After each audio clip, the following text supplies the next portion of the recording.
tonight's guest speaker, Campion Platt, who expressed an interest in sharing some of his experience with the design students here at the Academy. And although we don't officially have an interior design program here, our program is mostly focused on furniture design. The things that we make as furniture designers often get specified by interior designers, and so I thought it would be a great opportunity for us to learn more about how interior designers think and how what they do is relevant to what we do. So basically, I thought it was a unique chance for us to get educated about interior design, and Mr. Platt has been generous enough to come and share some of his process with us tonight. Campion Platt is a world-renowned interior designer and architect based in New York who uses a holistic approach to design that creates highly personalized spaces and homes for his clients. He's the author of the book Made to Order and has received numerous accolades for his work, such as distinguished rankings on Architectural Digest's AD 100 list of the world's top interior designers, as well as on New York Magazine's list of the city's 100 best architects and decorators. We really appreciate him taking the time and effort to visit us and share his ideas, so please help me welcome Campion Platt.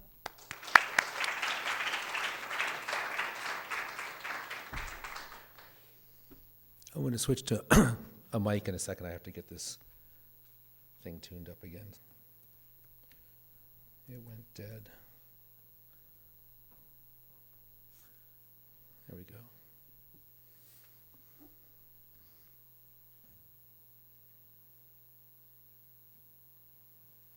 So good evening. I'm going to turn this on and walk around and try not to blow your ears out. So first you should know that this is a bit of a homecoming. I've been back a few times. I have an old classmate and Kim Dent in the audience who we're doing some work with here locally. I'm doing a house currently in Bloomfield Hills, and I went to U of M before some of you in the middle rows were born. But I'm happy to be back and to share a little bit about what I'm about. I've been in New York. I left University of Michigan, went to Columbia University, took a master's in architecture, then apprenticed with Architectonica, firm out of Miami, for a few years in New York, and started my own practice about 27 years ago. Since then, I've been a developer. I've kind of gone back to that in some ways in recent years. An architect, an interior designer, a collaborator with other architects and interior designers, and a furniture maker. And so today, we'll talk mostly about the furniture, and I'll pepper it with some kind of background of the projects and the kind of things we were involved with to develop these certain pieces of furniture.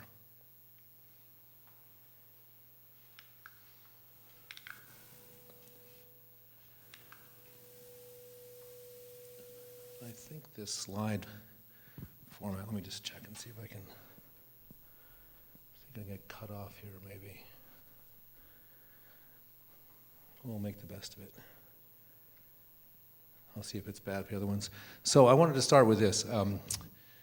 In 2002, I'd already been practicing for some time, and I was very interested in making my own collection.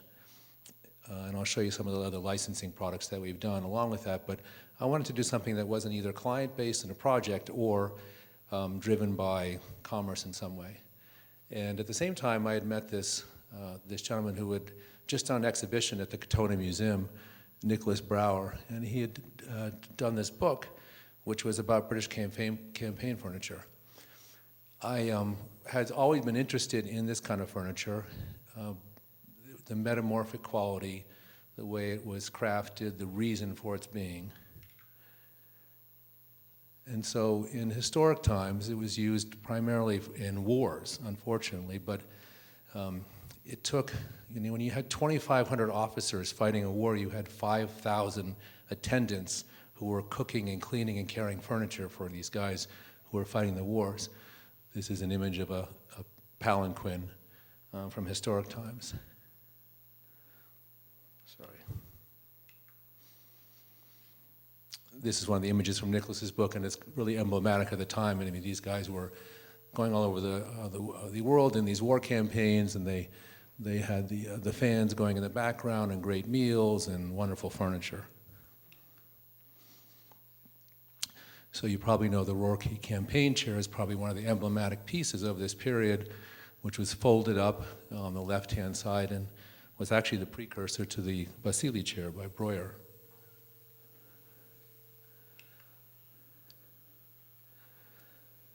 So in England at the time, in Catherine Street, was a little furniture-making place, is where they made all this furniture. It became so popular as a style of the time, different from the other maybe more classical ones at the time, that people started using it in their homes in England.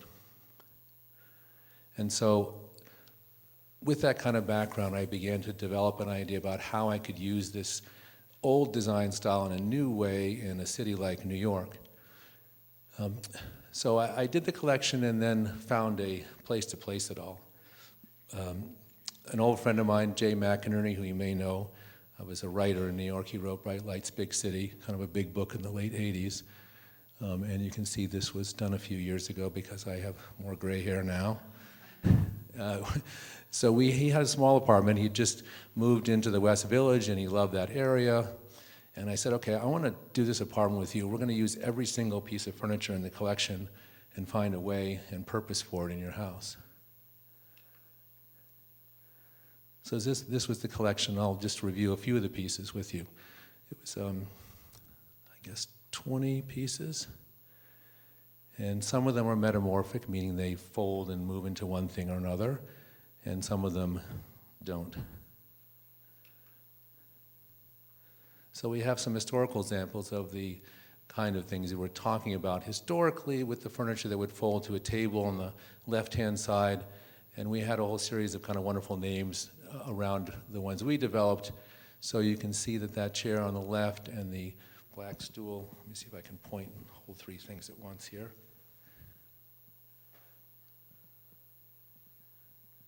Right, so this chair here with this table is the folded piece, actually just in a different finish, and these two fold together and fold down to become a hippodrome with a table, so an ottoman. So you have two club chairs, and the side table will become an ottoman in an apartment. This was particularly effective in Jay's apartment because if any of you know anything about him, he loves wine, is actually quite an oenophile, and he writes for magazines and has great parties where he celebrates the wine and cooking, and he has more people than he can actually fit in his apartment, so he has to fold up a lot of the furniture to put away to have the party. So another example here is a bench that you saw in the fireplace earlier that folds up into a cube on the right. Again, that image, and this is the case of a palanquin table, which is a sideboard in this case, which if you slide the top forward and then fold it over, it became a dining table. This was kind of a direct takeoff on this particular piece. I just love the kind of metalwork that was made, and we had this all tooled in Brooklyn from a fabricator who I do a lot of work with. All this stuff has been transported through a series of different apartments, some of his apartments and then some of mine, and then some to storage, and in each case we find a little small box to pack it away in. But in historic England, you would have had a box to package all these items in as well. This is it in the apartment. And here you have a view of the apartment. So there's a Napoleon and Josephine in the back. That's the cube bench. This was on the table we had made. This is called Sleeping Hero, which is a fold-up day bed. So there's two little nuts down here that unscrew. The mattress comes out and the two sides fold in. You can put it away in a closet. He had to do that a few times when the party was too big. Some bedside tables, which have a little bookshelf, and so the upper version here is when it's closed with a metal back and a light inside, and then opened up to reveal the books.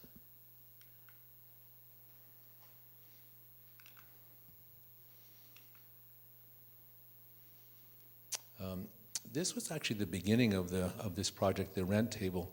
In Old English times, the serfs from the kings would go out into the landscape and carry this little box, set it up in the grass, and collect rent from the farmers, ergo the rent table.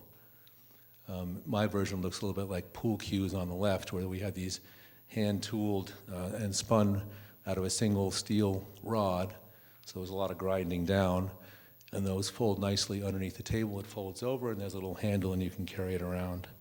This one's a little bit heavy to carry, though. And you can see that along with the stacking boxes, and there's another little bench, the fold-up bench at the end of the bed. There's the palanquin table sitting on the side of the room. It gets pulled out into the middle of the gallery to become the dining room.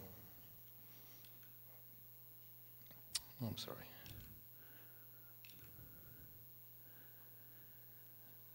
So I moved on to some other projects where I wanted to, in many cases, create a suite of furniture around an idea.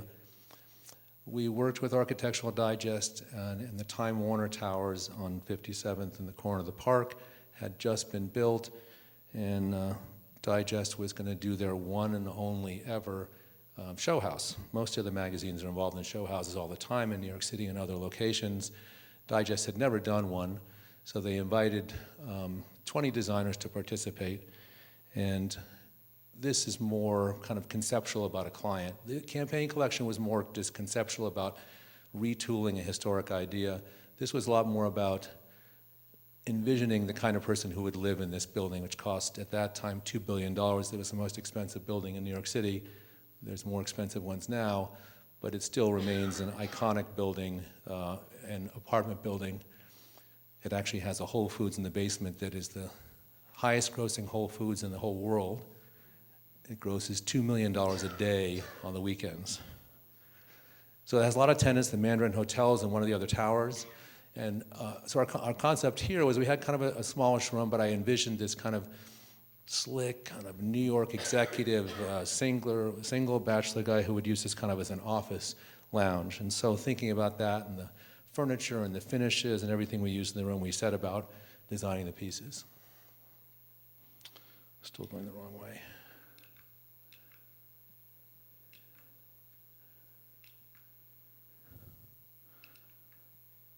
Bingo.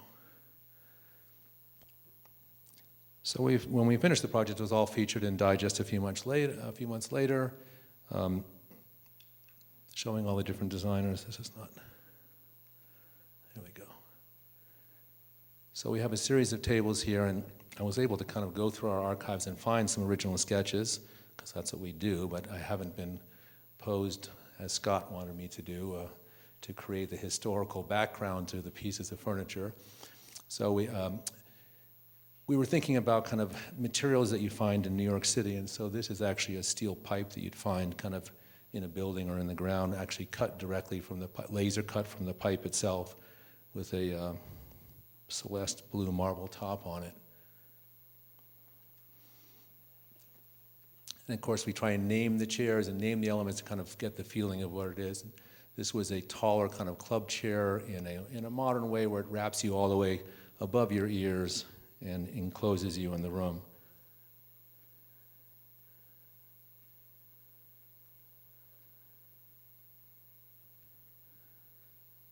A club chair, the Sapphire Sofa in this case, and so we picked this very kind of tight blue, we walked in the room and looked out at the landscape, and you could see the Empire State Building and the other buildings and the kind of steely blue texture of what it's like to be up in a skyrise in New York City, and picked the idea of the fabric, the finishes of the woods, all to be reflective and shimmering like the city was.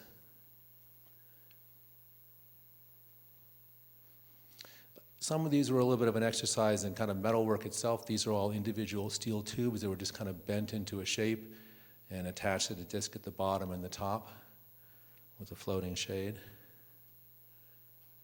So you see it there with the other pieces. And we had a desk that we were going to put at the window's edge, and so it really had to look like it was a piece of glass that was coming from another building. some blue glass building that was across the way, and the stool that went along with it.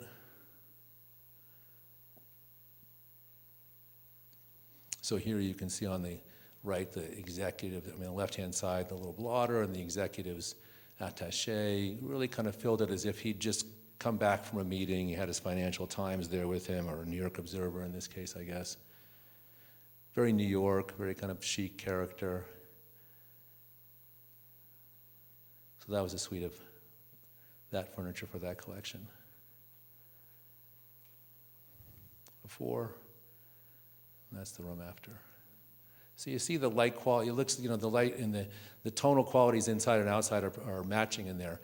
We actually, and so for the architecture of the room, we've got just the window mullions on the outside, but then inside the room we did a texturized Venetian plaster ribbed wall, and those vertical elements here are all done in steel. So it felt a little bit like a library, but in a very kind of modern way where you didn't have the wood paneling, was all done in steel.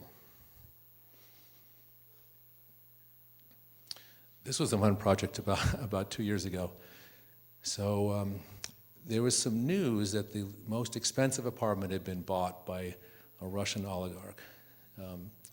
It was Sandy Weil, who used to run American Express apartment at 150 Central Park West, overlooking the park. It was the penthouse, 7,000 square feet, and this grain oligarch from Russia bought it for $88 million. At that time, was the most expensive apartment. So I got a call from Geneva from his rep there and said, first you have to sign a non-disclosure, can't tell who you're working for. And I said, fine. He wouldn't tell me who I was working for. I can say now. And so I immediately Googled and I found the guy in like 2 seconds. So he's getting divorced from his wife. She wants $12 billion. The apartment is for him and his daughter, 22 years old, is going to NYU. And so I asked the rabbi, I said, well, who's the client? He said, well, I don't know. Who's going to be there? Maybe he'll be there, maybe she'll be there. And he said, you have to do a sketch. So we called this euphemistically in our office our $4 million sketch, because this was the only thing we were going to be able to give to the client. So I said, well, I can't just give him that. I have to give him a sense of the kind of individual custom quality, because money's not the object here. They were going to tear apart the apartment. He wanted it done by Thanksgiving. It was going to be a $20 million project. So I said, well, this is a conceptual sketch. You can kind of see the buildings of New York through the window on the left. You're looking kind of southeast out of the main room. There was a fireplace, and we did this whole suite of furniture and set up the room as kind of a salon. But on top of that, we did individual sketches for every single piece of furniture in the room to be custom furniture, so that he wouldn't have bought anything from any store. It would all be custom. And then we kind of redid the sketch a little bit more and colorized it. We didn't get the project. The divorce continues, and the apartment's contested. Nothing's happened there since. It sits empty. This was another project. So in our practice, and I have my book here if anybody wants to look at it, and you're actually welcome to buy it afterwards as well. But in it, there's about 18 projects. Each of one is different, and it's different because every client is different. So there's kind of a conceptual framework that we bring to the projects in behind what the requirement is from the client. This was a client I'd already done a duplex for in New York early in the 90s, and they bought this incredible land. You can see through the windows there the hump of a mountain. That's looking over towards West Point up in the Hudson, off the Hudson River. They bought 125 acres, the kind of the largest property that was still within 1 hour's driving distance of New York that hadn't been bought up, and set about recreating a world from 1907. So that was our starting point. That was the jumping off point. It was a historical house. We first talked about renovating the existing house, and then we ended up building a brand new house in a field, which he had to clear a bunch of trees. And once he cleared the trees, he could hear a noise from the highway.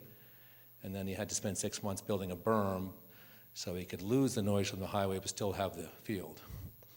So it was a long project.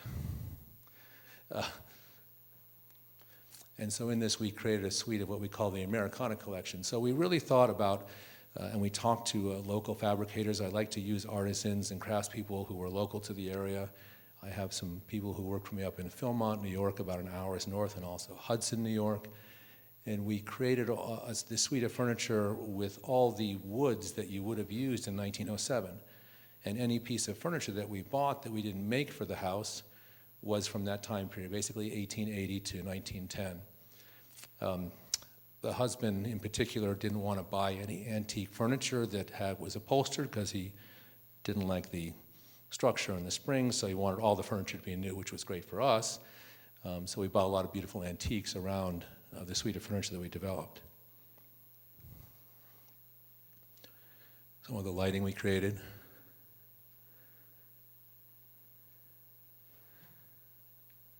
And so some of the individual furniture here. So in some of these cases, we're trying to take an idea which was somewhat historic. You would have chests that used to have flip tops you'd store blankets in historically. So we still had the opening inside, but we cut a hole through it so you could see through it, and it immediately took on a kind of more modern context. Also, the studding that we used around the outside was much thicker, so it changed the whole kind of graphic scale.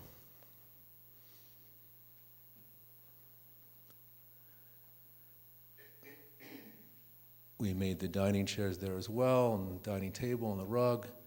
The dining room was an amazing room because they didn't want any curtains. I just wanted to have that western light streaming in. So the process of this, again through a local vendor. And there's the room. You can see that light coming in through the room. So we made the table to go along with that, and then the rug that it sits under, we took the 5 zodiac signs of the family members, husband and wife, and their 3 children, and created kind of zones on this custom carpet that went around the room, so they had it as a real talking piece. And I think I bring that up because bringing the personal beyond, your own talent that you bring to a project is so important to make it people's own. Most of the custom pieces we make don't cost any more than you would go to a place like Baker or Holly Hunt in New York to buy. We can usually make them in less time.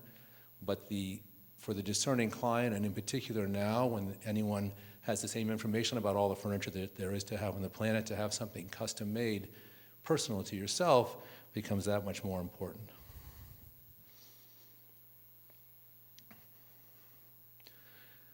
A sleeper sofa, and so this was published in Digest. This image was not, but it's actually my favorite room. It's a kind of a second floor study room for the kids. It's a little mature for them, but they've grown into it. But at the window wall, you can see some old carrels and desks, and we actually bought those. Those were circa 1906, and they were study carrels from an old school.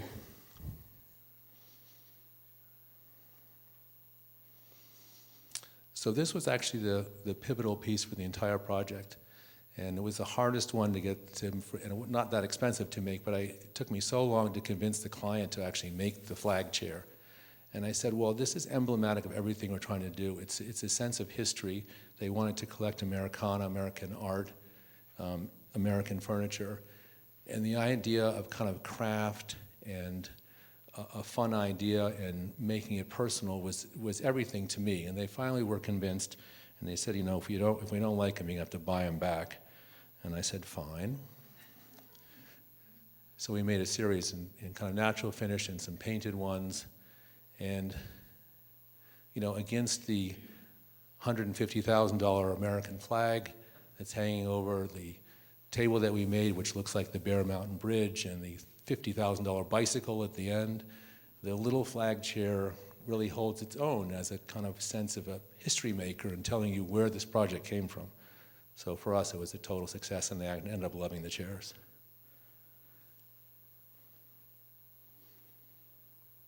Some other pieces of furnishings. This is actually in the dining room. So this is kind of what it looked like in process before, on the prow of the hill, looking down over the Hudson. Afterwards, very kind of stately, looks exactly like its period. The organization of the house from an architectural perspective was totally historical, and in this time you would have a fireplace in a hallway as a source of heat, even though they had generators and solar and everything else. It was more about creating this real sense of history. And the fixtures and the detailing were all kind of period. Those are some of the fixtures that we did for the kitchen.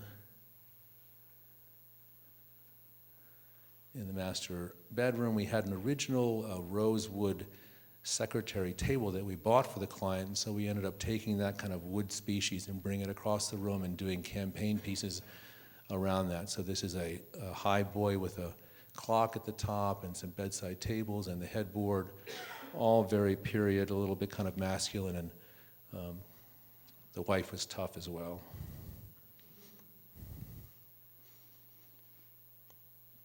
Moving on to more of the fabric world, we've done a couple collections of, and we're working on some right now. Again, really wonderful conceptual projects for the team in our office about thinking about products. I had always liked Jim Thompson. I used to lecture about him. For any of you who don't know, he was an American who worked for the OSS and got parachuted into Malaysia the day that World War II ended. So he was like, what am I going to do? Decommissioned. He ended up walking basically to Bangkok and single-handedly resurrected the silk trade and created the Thai Silk Company, which became the largest silk company in the world. He got his real name and recognition when he went back to New York and took these really tight woven silks of bright colors to Deanna Vreeland, who was then the editor of Vogue, and she splashed them all over her pages and made a huge success of the company. It's an organically grown company. What's interesting is it's kind of eco backstory. They have a hybrid Chinese and Japanese silkworm, so one for texture, one for strength, and they married them together. The silkworms eat the mulberry bush, which is in the farming properties in northeast Thailand, and they get then the silk spun out of them, and the carcasses get ground back into the ground to become the nutrients for the mulberry tree. So it's a very organic cycle, and their factories are amazing. People riding bicycles with umbrellas, and it's fabulous. So we did a whole collection around New York. So I went. They were saying, like, "What are you going to do for us?" And I said, "Well, what you do really well is silk. You're known for silk all over the world, but I'd like to buy more from you. So what I can't buy from you is anything that's textured or three-dimensional or has a quality which you don't immediately associate with silk." So we did a series of designs for them based upon New York. So here you have the city blocks of New York, and you have these people walking and sitting in buildings, and we had some metal detailing that we found in the streets, and so everything was from the streets. We went out and photographed things in the streets that were very New York, and then manipulated them into texture and fabrics.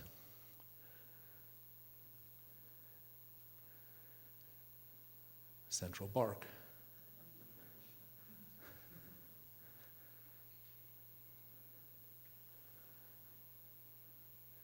The concrete jungle.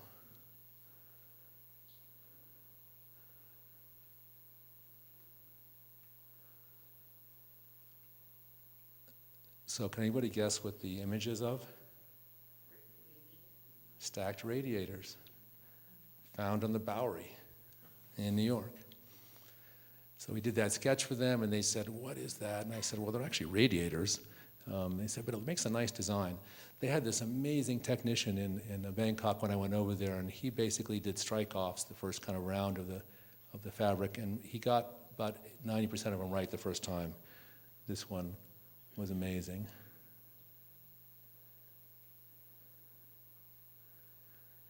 So, like many other projects, we take all the fabrics and put them into one room. We did a room with Esquire magazine in Los Angeles a few years ago in a show house, and it showcased all the new collection there.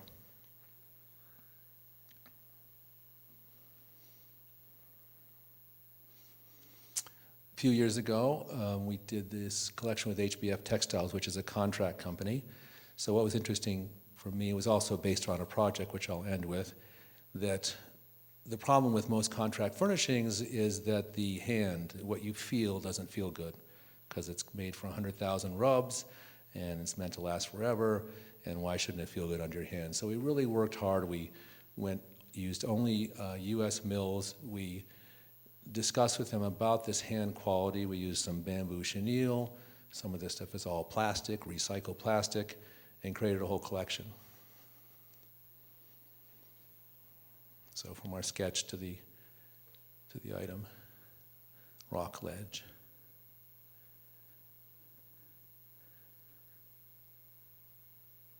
Mountain tartan. And a series of other ones. And so we were working at the time with the Greenbrier, which is this beautiful hotel in Western Virginia, coal mining area, and they were developing the ridge of their facility. They have 7,500 acres there, and they wanted to do an entirely green community. So these are somewhat historical houses in that area, but they're all green. Unfortunately, we can't do solar there because the canopy was too high, but everything else is all reclaimed material for the house, and so this eco collection was perfect for that, in that these were second or third homes, and so you had to think about durability more in a commercial sense than you would in a residential setting. We just finished this project in Costa Rica, which was super fun. We found all these great vendors down there to make things for us, some very unconventionally. Most people who do millwork in the United States will build the millwork in a shop and put all the veneer pressing in the shop itself, and they were doing it all on the site down there.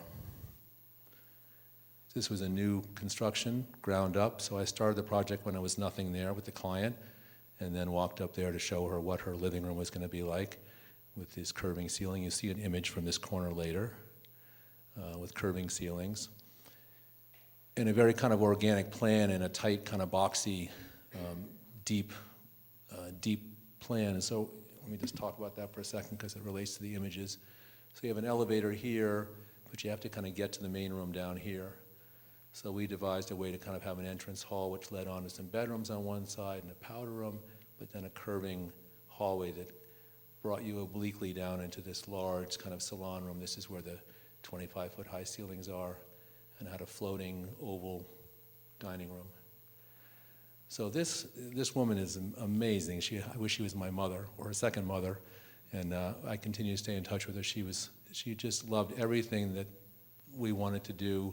I wouldn't say that money wasn't an object, but the idea of creation for creation's sake and creating beauty was what was important to her. And of course, you love to have a client like that. I wish you all the best of luck in finding those in your life.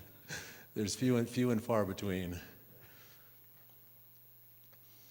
So we did a number of kind of sketches in the beginning to show volumes of rooms, and you can see the curving ceiling there, and the idea of having an oval living room, oval dining room. She was very formal. You know, she's got a bell in there, and it's a white glove service, but you have to be able to bring light into this room as well. So we had a lot of openings and cavities into it. So I'll show you a couple of the items that we created for the project. Again, this sense of organic quality and from the earth, and there's so many great elements in Costa Rica. If any of you have been there, you know it's a very eco-conscious country. They're into all kinds of conservation, highest literacy rate in the entire world. So everyone's very well educated and understands, you know, what the future is bringing, and so they're eco-conscious to the extent they can with their economy. We found a wonderful woman at this company called Arquideco. She makes a lot of custom furnishings for very high-end hotels, and I had this idea of doing a chandelier of just kind of leaves that were floating.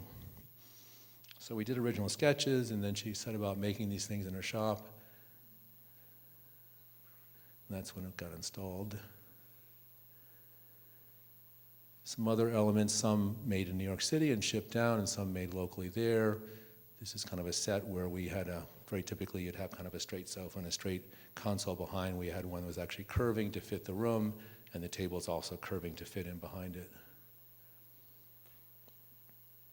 So I was on the 10th floor of this building, and I said, well, we've got this curving wall. There's your dining room on the left with two openings. Hard wall to put art onto. It's kind of like the reverse of the Guggenheim.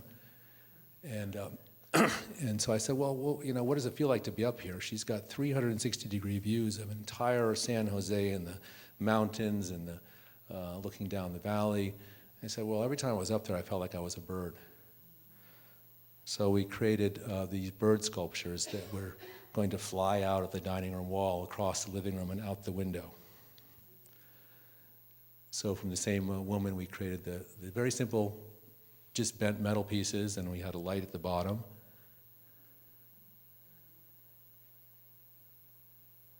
And they really set off the kind of sculptural quality of the room. They take the scale down of the very high ceilings and all these objects and bring it down to something that's very palatable and human and ethereal at the same time.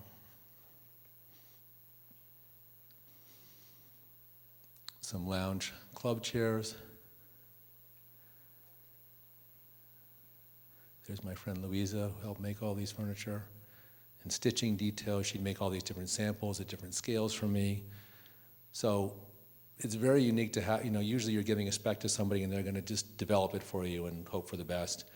Here's somebody who is really interactive in the process and understands scale, proportion, design, materiality to help you really realize your dreams.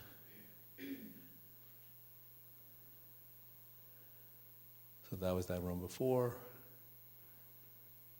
That's the room after.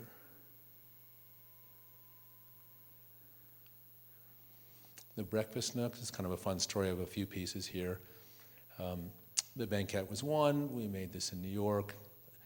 And of course, it's always terrifying when you have a project outside the country and you've got a wall that you're measuring to there, and then you've got a fabricator in New York that's going to make something that they're going to ship down. They can't change. It's going to take 40 days to get down there. They're going to bring it up to the site, and you hope it fits.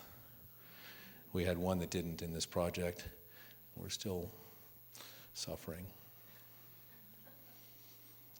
So I spent a lot of time in this metal shop. He made a number of pieces of furniture, including this metal panel wall that we had this idea about, almost like a extrapolated kind of bark or a wall of some kind. It was a natural tree that had been turned into metal on the site. And so I was out there and he said, well, give me a design. So I'm just going to sketch it for you right here. So we were out there and on a rainy morning and with my beard and crazy hair, and we sketched this thing out. And then he went about cutting it.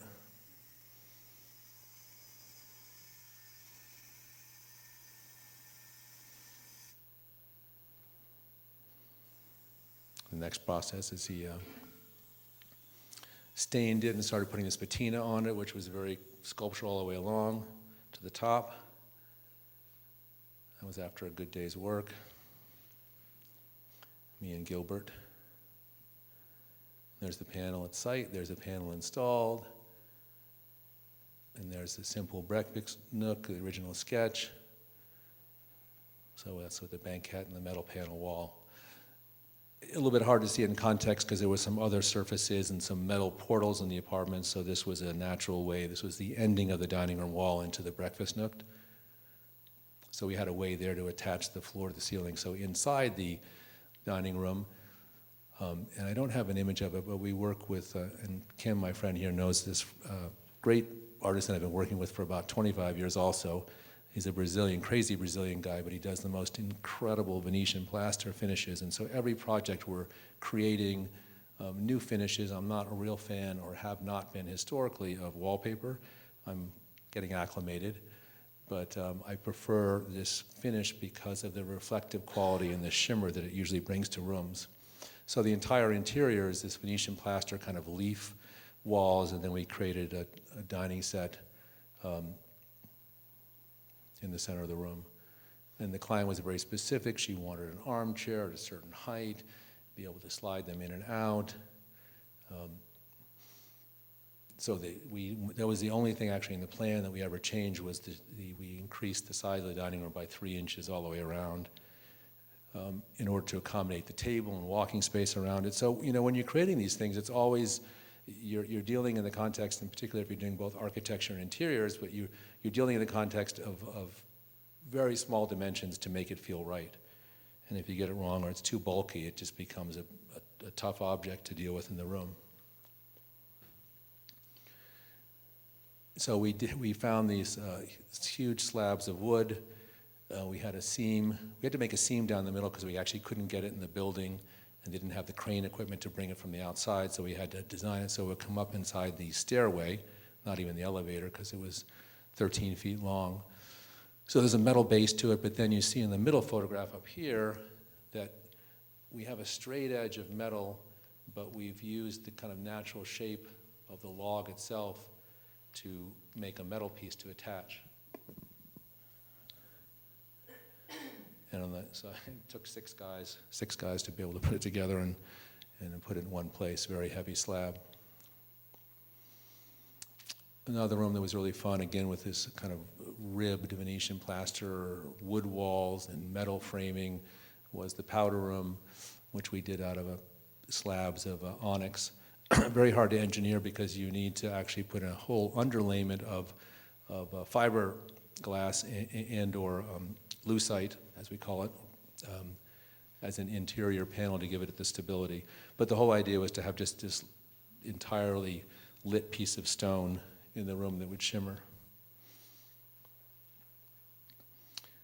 Some of the other pieces that we created for this project, I didn't go into. This was the one that was unsuccessful. It was made 3 inches too short and delivered. What a problem.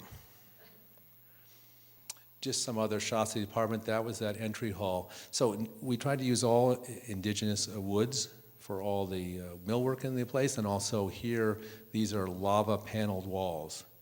So we got the largest kind of sections of lava panels that you can get, and they're farmed right out of the volcanoes locally, and an entire room of this dark paneled wall with a kind of floating ceiling and kind of a moonstone floor. You see the powder room beyond. Some of the other views, walking down the hallway, the millwork walls, in the kind of gallery lounge. It's a movie theater. There, you can see how you can see those lights there? They're meant to be hidden by 3 more inches of sofa.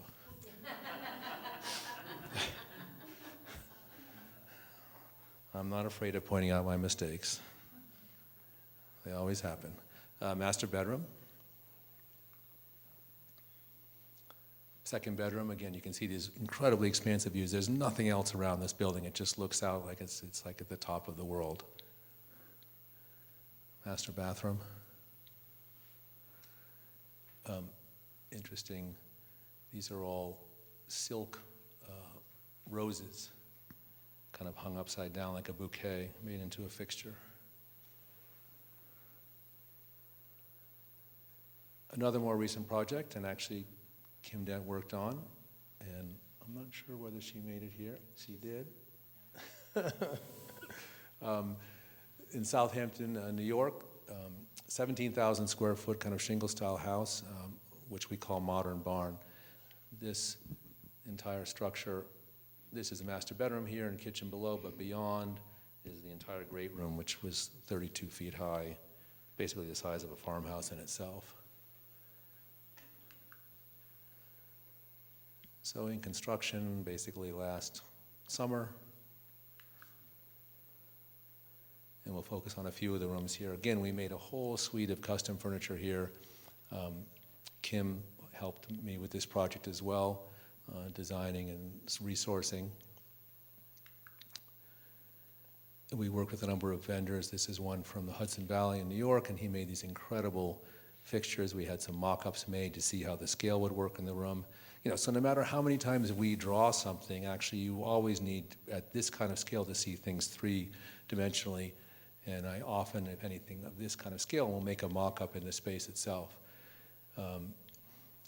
So we wanted, the feeling of this was this fixture which was kind of industrial at one level, but handcrafted on another. And it had to be the right scale because there were 3 of them for this massive room. There you see them finally hung.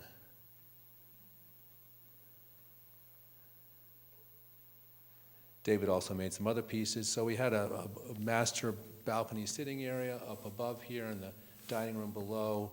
I wanted to have some kind of break front that broke up that dining room from the great room itself, so we devised these kind of floating metal dividers.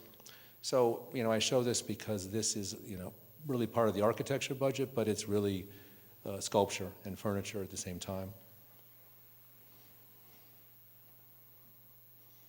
We use this very kind of light blue, almost sea glass blue resin.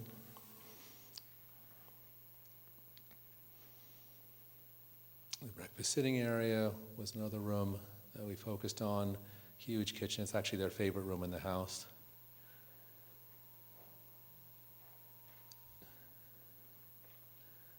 And then we come to April's work.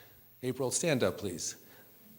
This is a former graduate of Cranbrook, April Wagner, who I work with on the project, and I found kind of by chance with Kim when I was here, and I said, oh, I have this amazing idea project we want to work on. So it's a 45-foot high fixture that we put inside the turret. And so we saw samples from her and sketches, and this is what I'm talking about, the collaborative process. We had the idea, I had the drawing, I went to her shop and I saw some piece, I said I like that and that and that, and then if somebody of her kind of quality had trained at this kind of institution, has their own ideas about it, and I always go with them, because they're always right, created all these samples, and then installed the fixture last April, May. Really beautiful.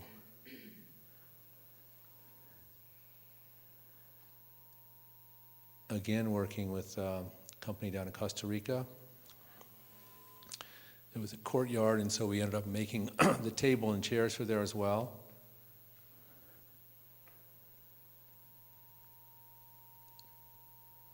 At this point, I was still waiting for the top. You're not meant to eat through the virtual top.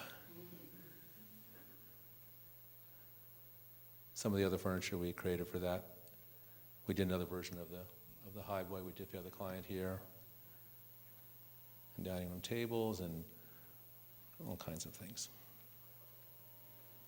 Some other views of this house here. So 2-story kind of entrance when you come in.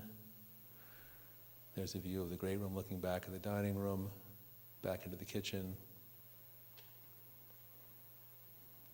Looking the other way through the portal of the dining room.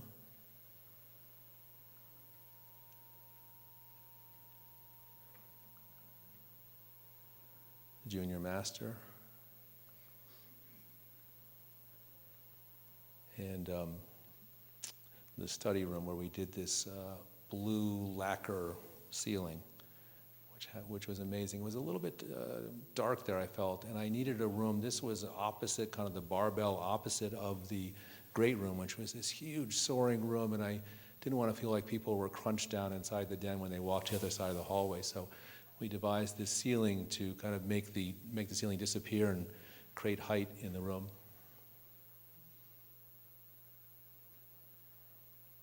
There was a student whose name escapes me when I was here last year who was doing beautiful kind of quilt design, and we wanted to use her for the project, and I proposed her to the client, but her the craftsmanship was beautiful, no question, but the content was too sexual for the client, as I understood it. But we wanted to do this quilt headboard wall, and we ended up just doing it in a series of different fabrics. I wish I'd had the opportunity to work with another graduate here. Some other rooms, the rec room downstairs, and a little video about the project.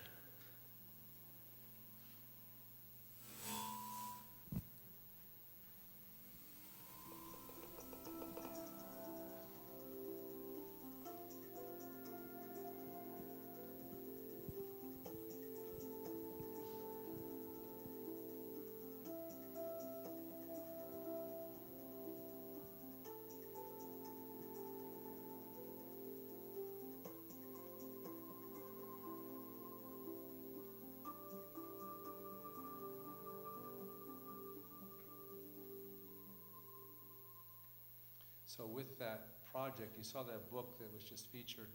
We started the project with a 280-page design book of all the rooms and furnishings and fabric and texture and everything else. And that's how we present to every client, and we just continue to edit that book, typically in a PowerPoint presentation, to whittle it down till we get to an end book, which is the final approved kind of design. Then we go purchase based upon that. I bring that up because in the kind of world of customization that we're involved with, and also if you're going to go into interior design and design furniture, not only do you have to create many iterations for the clients, but you have to conceptualize the entire project for them in the beginning so they can understand things like a particular divider that you want to use resin sea glass on, or you want a flag chair in. It's really important to produce that whole design idea at the beginning. Another project here in New York City, and I bring this one in because so this is the before of a loft, and so architecture and interiors is also, on the big scale, about furniture. When we did this kitchen here, this is basically a piece of furniture. I see it as a piece of furniture insert as a kitchen. White lacquer, storage above, all kinds of lighting hidden inside its secret cabinets. It's really one piece of furniture that is a functioning kitchen. Some other rooms in this apartment, again, kind of all, you can see actually, this is my apartment in New York City, and it ends up being a junkyard for a lot of our prototypes. You can see the cloud chair sitting in the background there. And that's actually the table that was also at the Time Warner event.